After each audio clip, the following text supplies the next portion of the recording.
Hello guys, welcome to another episode on this awesome channel. Well, I can say it's awesome because you know we bring you only the good stuff, right? Well, we are back with another awesome topic. I'll let you know in a minute.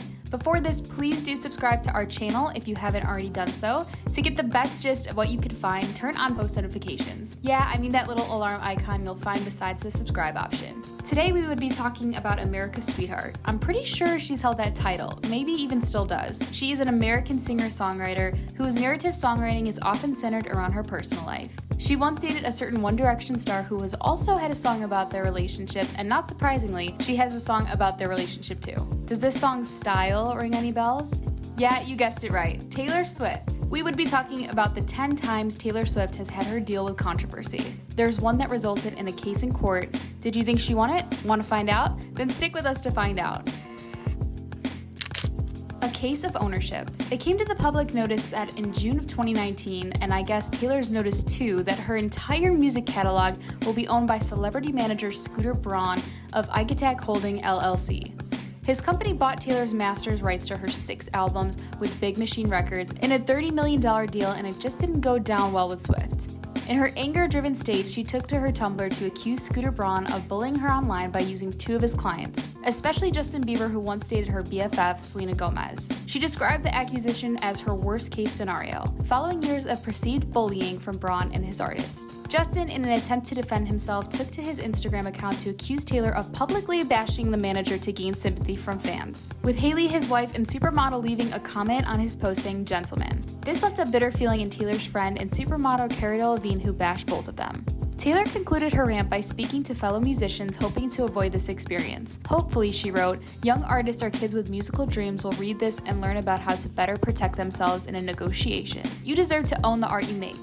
Her controversy with the LGBTQ. In 2019, Taylor's single titled You Need to Calm Down was received with so many mixed feelings. In the week of the official release, voices around the internet spoke out about her using gay rights as a fashion statement and equated to the online hate she received to the violence that the LGBTQ community has historically faced. When the video was also released, a scene that depicted anti-gay protesters as country bumpkins ignited new waves of criticism.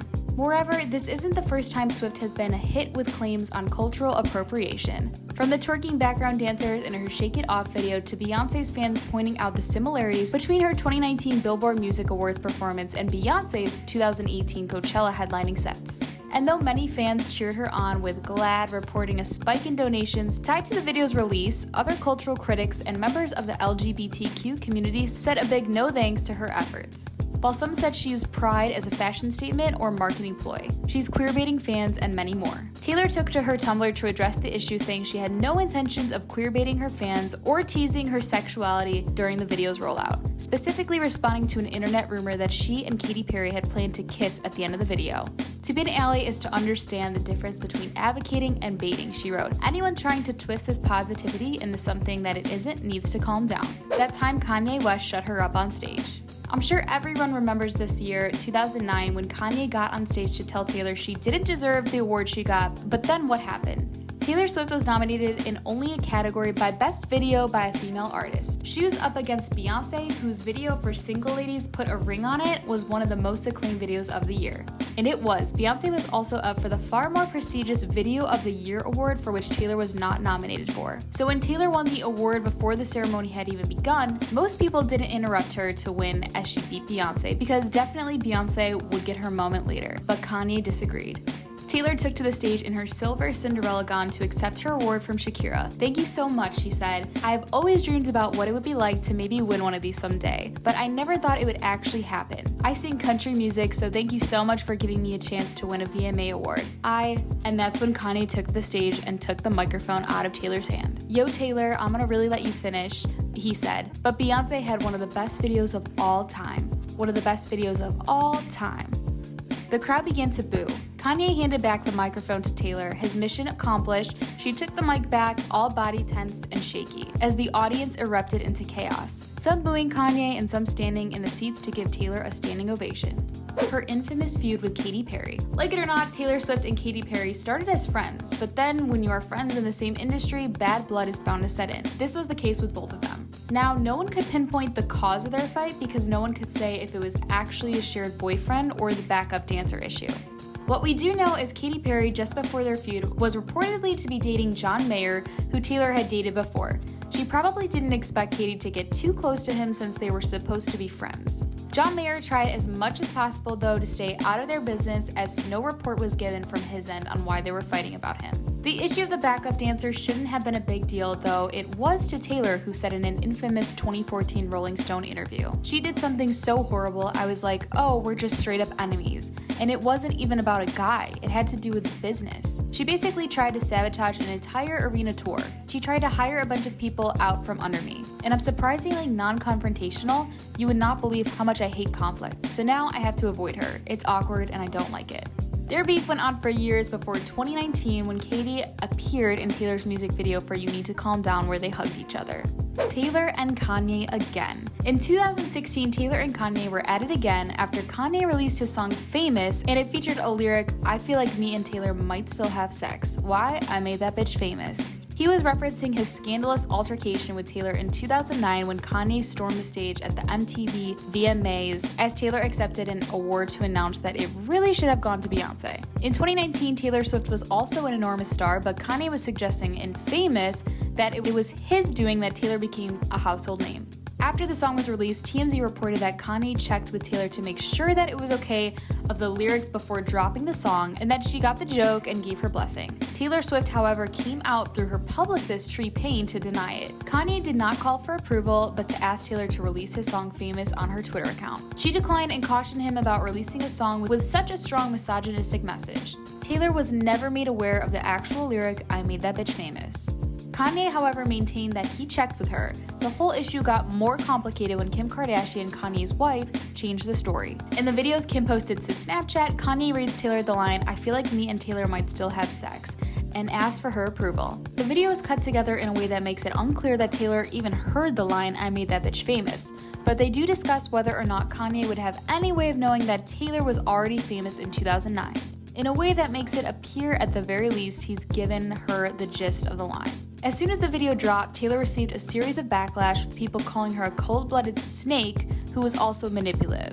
Taylor issued a statement reiterating that her problem with the song was the word bitch, which she said Kanye never told her about. "You don't get to control someone's emotional reaction to being called that bitch in front of the whole world," she wrote in a since-deleted Instagram post. Her and her girl squad. One would think Taylor wouldn't receive so much backlash for having an army of beautiful women to always validate and support her, but she had reportedly been called out.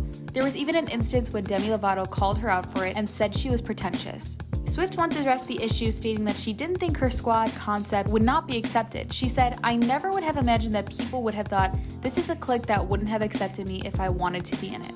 That hit me like a ton of bricks. I was like, oh, this did not go the way I thought it was gonna go. I thought it was gonna be where we could all stick together just like men are allowed to do. The patriarchy allows men to have bro packs. If you're a male artist, there's an understanding that you have a respect for your counterparts." When asked if she thought that women were expected to be feuding with each other, she responded by saying, "It assumed that we hated each other. Even if we're smiling and photographed together with our arms around each other, it always assumed that we had a knife in our pocket." And to the public eye, the squad was relatively unseen like before till her Look What You Made Me Do video came out, with them scantily dressed like mannequins. Her long list of ex-lovers. Taylor has been known in recent times for always putting her relationship and post-relationship drama out in the public. But though her relationship started before Harry Styles, it only started getting press-worthy when she started dating him. Their relationship was the inspiration behind 1989 after all. After Swift dated Styles, she also dated Calvin Harris and Tom Hiddleston, and of course they experienced their fair share of Swift drama after they broke up. The trial she won. Taylor took a former Colorado radio DJ, David Jackson Mueller, to trial in 2017 on charges that he groped her at a 2013 meet and greet. Now, sexual assault trials have a bad tendency to tarnish people's reputations with no regard at all to the victim. While Swift may have earned some of her negative reputations, getting groped at a meet and greet definitely shouldn't be a part of the deal. And the impressive way that the singer stood up for herself during her trial silenced her even bigger critics. She won the case and vowed to help sexual assault victims who didn't have the privilege of having a loud voice. In the Look What You Made Me Do video, Swift also seems to give a little nod to her victory by featuring a single dollar in her bathtub of jewels. She was awarded $1 in the case. 2017 was a great year for her. Taylor Swift had a great year alright. With what went down in 2016 and all, 2017 was a year of great wins for her. This is probably why she took to her Instagram page on her 20th birthday, posted a picture that her guitarist took at a show in one arena in London. She called the year of 2017 a great year. A very inoffensive post, but maybe she shouldn't have said that. This is because 2017 was a turbulent year in modern US history. So much a post shouldn't have to come from Taylor Swift. Naturally, the internet was on fire and the headlines started rolling in. Nylon. Of course, Taylor Swift is the only person who enjoyed 2017. Hello giggles. Taylor Swift couldn't have asked for a better year while we're all living in hell. Cosmopolitan. Taylor Swift says she couldn't have asked for a better year and the internet is mad. Naturally, her fan base took the issue to the internet with anger. The controversy that came with September. Taylor was accused of cultural appropriation and exploitation of Black culture when she covered the song September by Earth, Wind & Fire, and it didn't come without backlash. Monique Judge, a columnist for Black culture magazine The Root, took particular issue with the cover. In a column titled Taylor Swift Just Respected Earth, Wind & Fire with her cover of September, Judge hoped that the song was some type of messed up Friday the 13th prank. There are certain songs you don't mess with, and we all know Taylor Swift has all the range of a dial tone, Judge wrote. Morrissey White did not die for this, she added, referring to one of the songwriters who died at the age of 74 because of complications due to Parkinson's disease. On Twitter, it got even intense and complicated as the song was met with bewildered detractors and fierce defenders. And that rounds up our video on controversial things about Taylor Swift. I hope you really enjoyed the video, thanks for watching, but before you go, don't forget to share this video and make sure to subscribe to our channel. Hit the bell icon, that way you'll never miss our interesting videos that are made just for you.